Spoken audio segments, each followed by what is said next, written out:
Welcome back to Forbidden Knowledge News. Chris Mathieu. I'm having an awesome time here at the Laughlin UFO Mega Conference. I'm here with Garnet Schulhauser, who had an amazing presentation. Garnet, how you doing? Or how you enjoying the conference? Very much so, yeah. I'm doing just well, and thank you for the compliment. Yeah. So, tell me, how are you enjoying the presentations here? Do you find that you relate to many of the contactees? Yeah, I do actually, and the group of speakers here is just really quite amazing. I mean, they've done a really good job. The conference is very well organized, and I really love being here. So I'm very happy to be one of the participants, to one of the speakers. Very good. Your presentation was about your astral travels with your spirit guide, Albert. Yes. Tell us about your first encounter with Albert. That was a very interesting story. Right. Well, it was still when I was practicing law. I was practicing law, a corporate lawyer in Calgary, in Canada, and I was walking down the street one sunny afternoon, and all of a sudden, this homeless man just literally jumped out of the shadows, stood right in front of me, and stopped me. And he looked like a typical homeless man because he had long, stringy hair and scraggly beard and dirty slept-in clothes. But I didn't sort of walk around him like I usually did when I encountered these people on the street, because most of the time they were panhandling for money.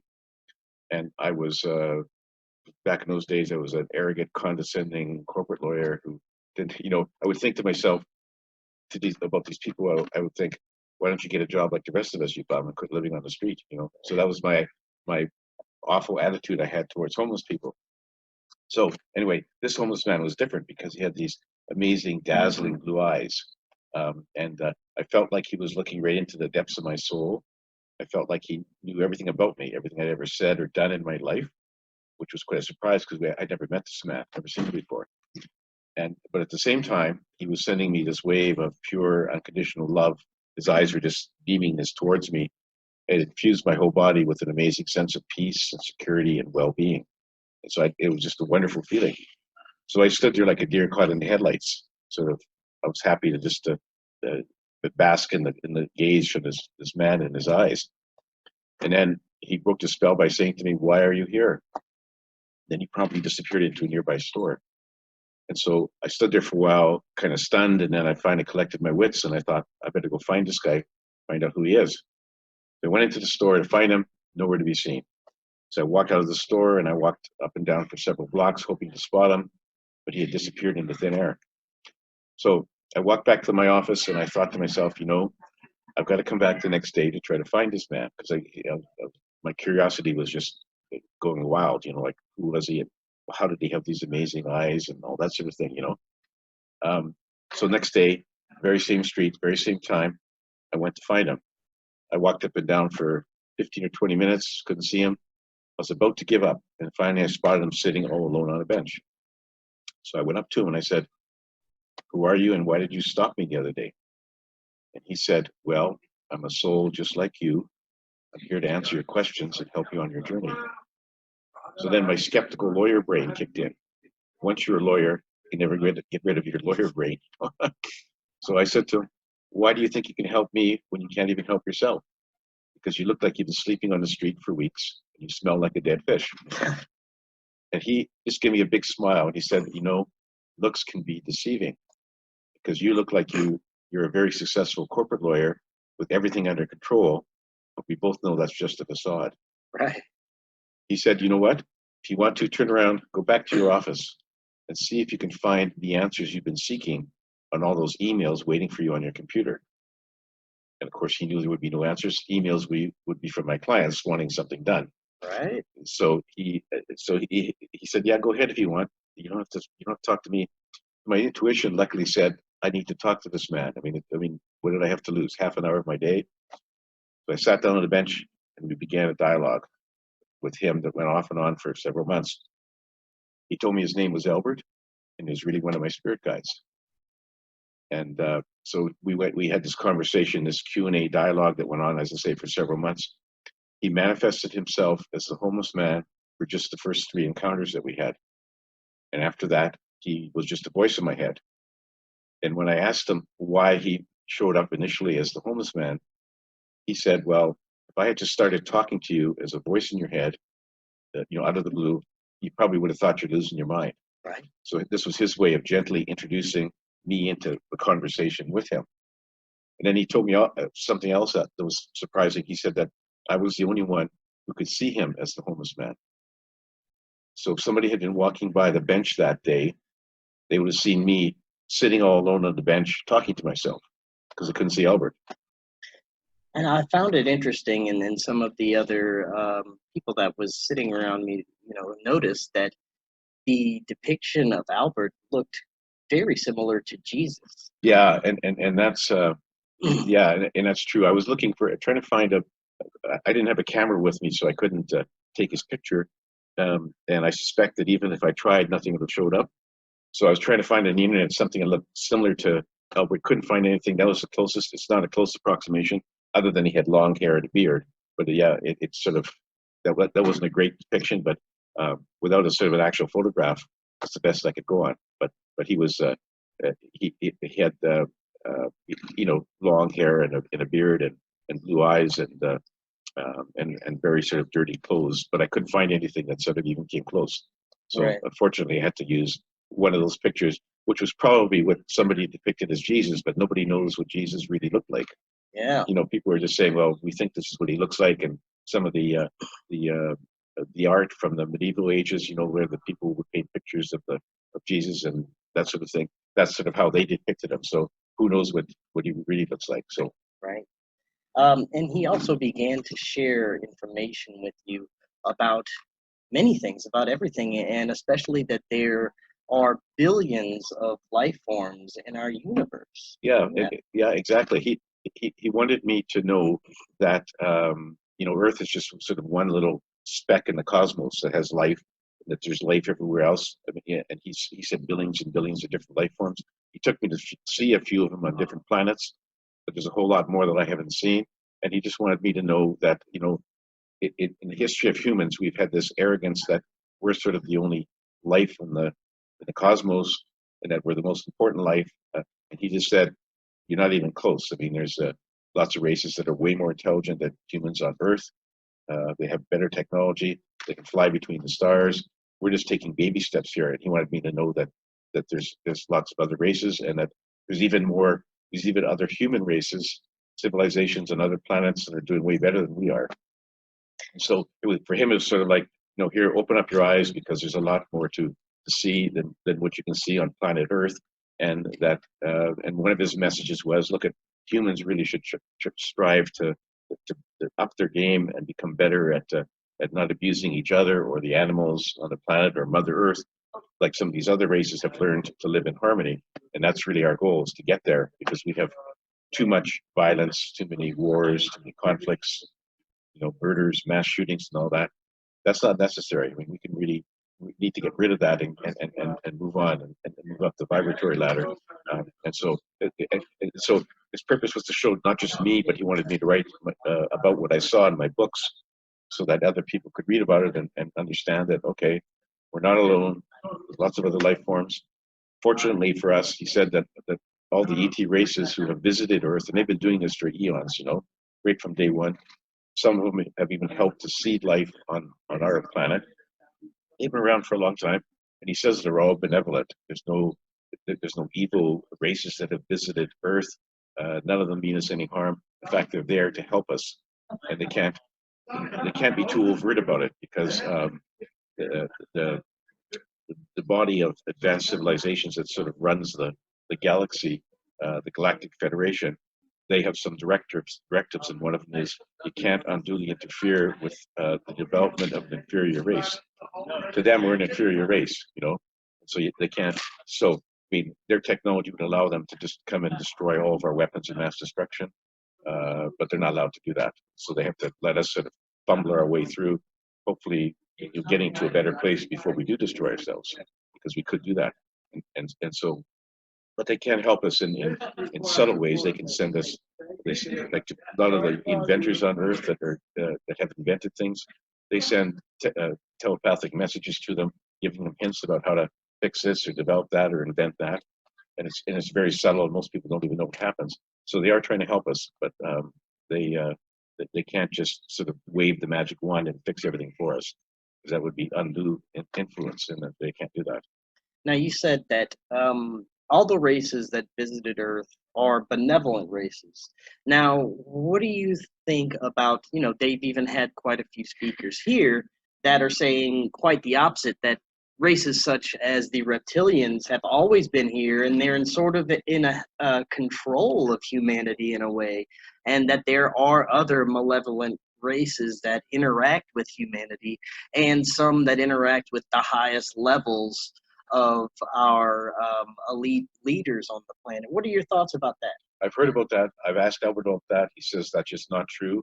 He says there are reptilian races in the galaxy for sure, and some of them have visited Earth, but they have no malevolent intent. They're here just to observe what's going on and to help us. So he just says no, that's wrong. He did say that there are some malevolent races living on planets in our galaxy that haven't developed interstellar travel. And so there are some violent races that abuse each other just like we do, but they haven't gotten out of their planetary system yet. And he says that the Galactic Federation, one of the things they do is they watch to make sure that none of these barbaric races actually break out of their planetary system and go wage war on other planets. So they're there to watch. That's why all the people who have been visiting us are benevolent.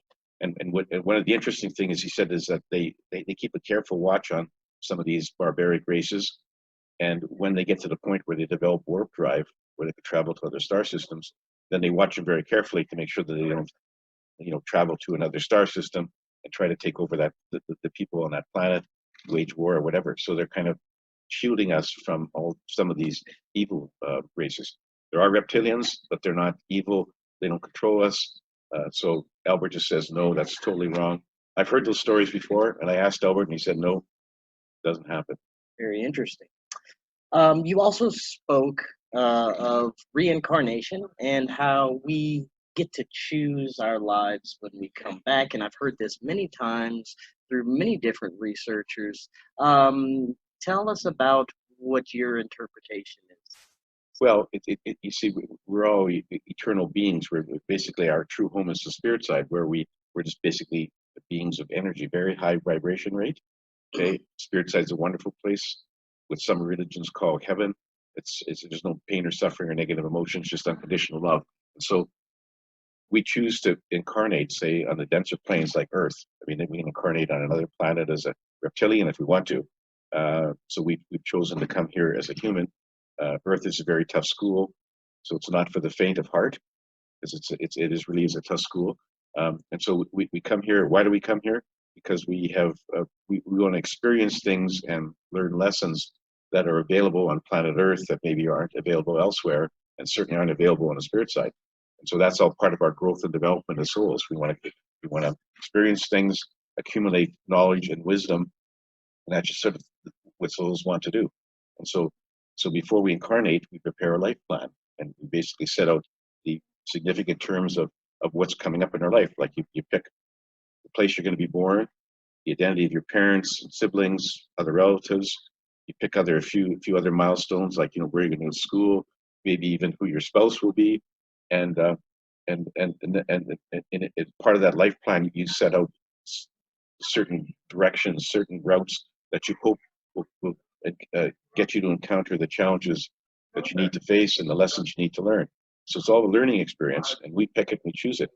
But it's a cooperative effort, because the people who are your parents and your siblings, for example, they have to agree to be part of your life, and you have to agree to be part of their lives. So it's kind of a group effort to develop your life plan.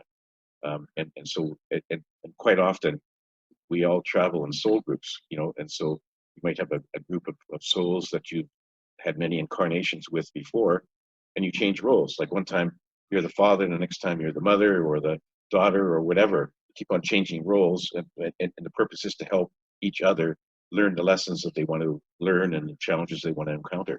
So that's all set out. But the problem is that doesn't make your life etched in stone, because when you're born, you forget that you have a life plan, forget where you came from, and you have free will to take actions and make decisions. And so you can easily, every one of us can easily stray off the course that we hope to follow, and we often do.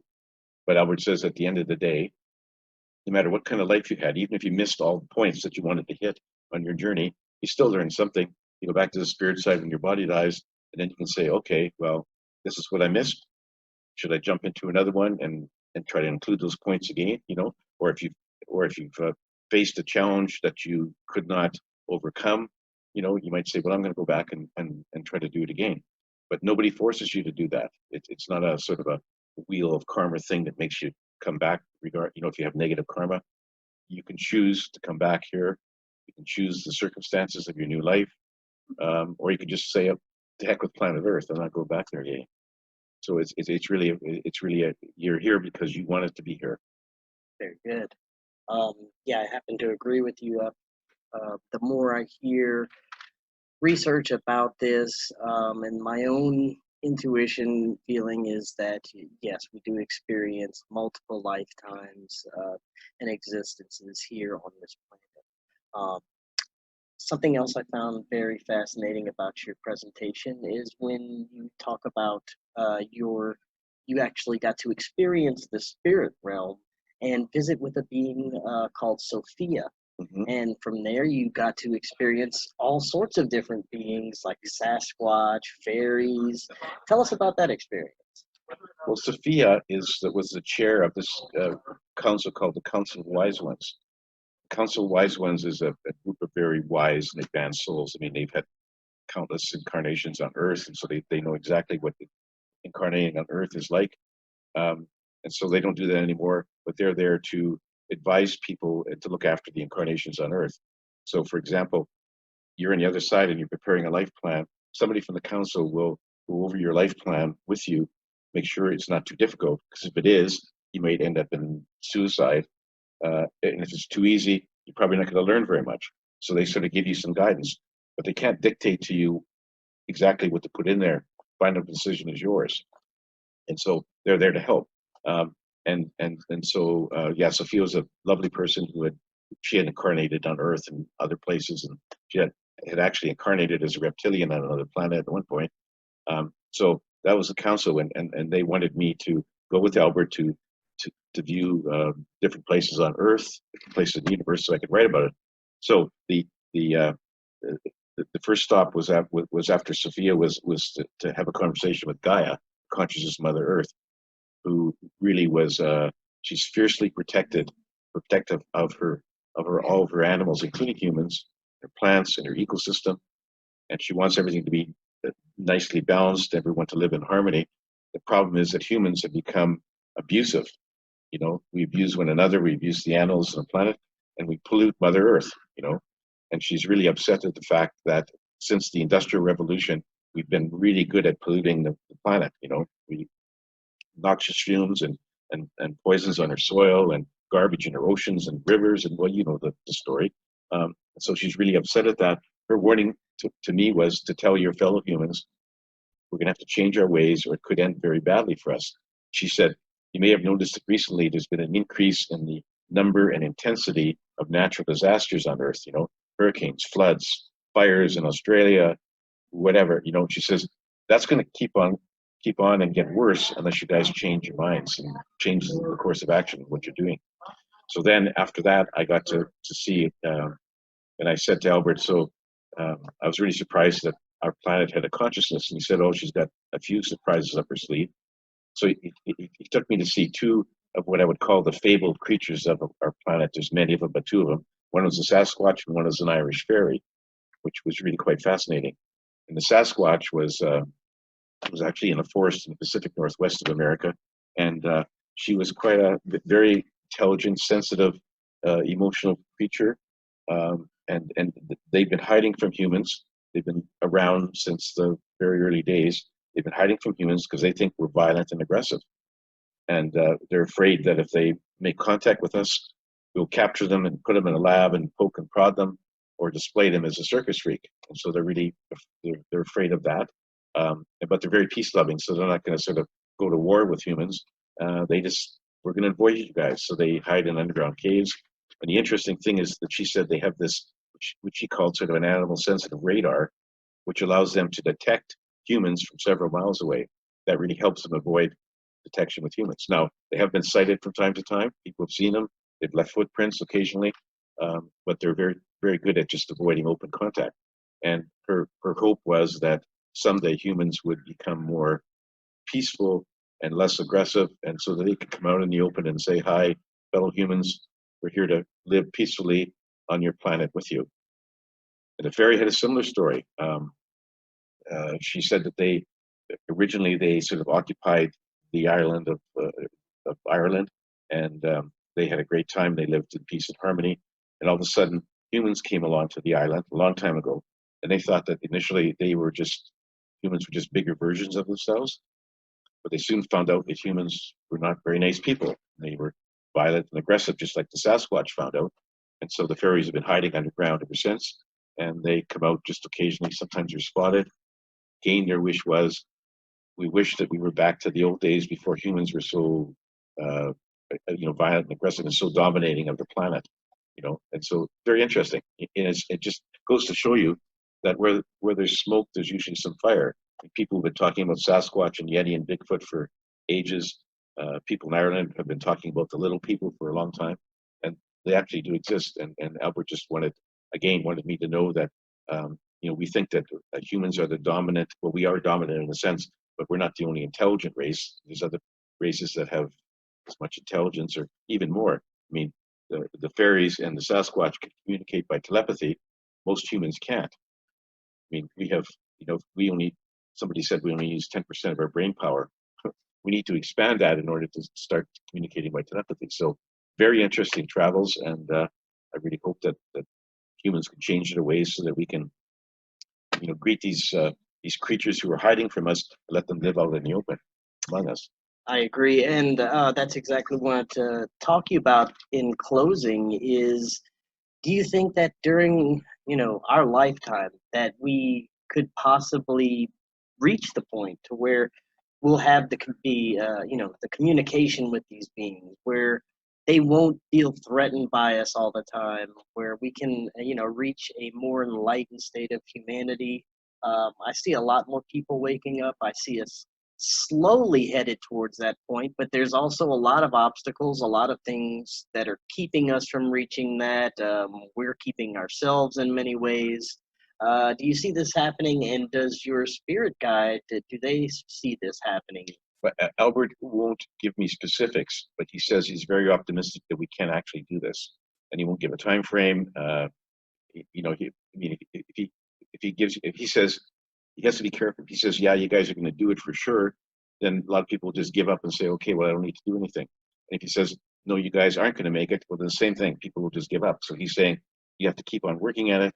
I'm optimistic, but I'm not going to give you a guarantee that it'll happen, because we have free will. You can't control our free will. Right. So all we can do is he's saying there's really more and more people becoming spiritually enlightened, and that's a good thing. He said that 30 years ago I wouldn't have written my books, and if I did, nobody would read them because we weren't at that stage. And so now there's a lot more people who can, who can appreciate the spiritual message that he's been giving. And people come to these conferences, and there's all kinds of body, mind, and spirit conferences all over the place. More and more people are becoming aware, and that's what we need to do. If you become spiritually aware, you realize that what we really have to do is embrace love and compassion and discard our negative emotions. The negative emotions is what causes all the problems. Very well said. Garnet, thank you so much for talking with me, and enjoy the rest of the conference. Thank you for having me, Chris. All right, thank you. Take care.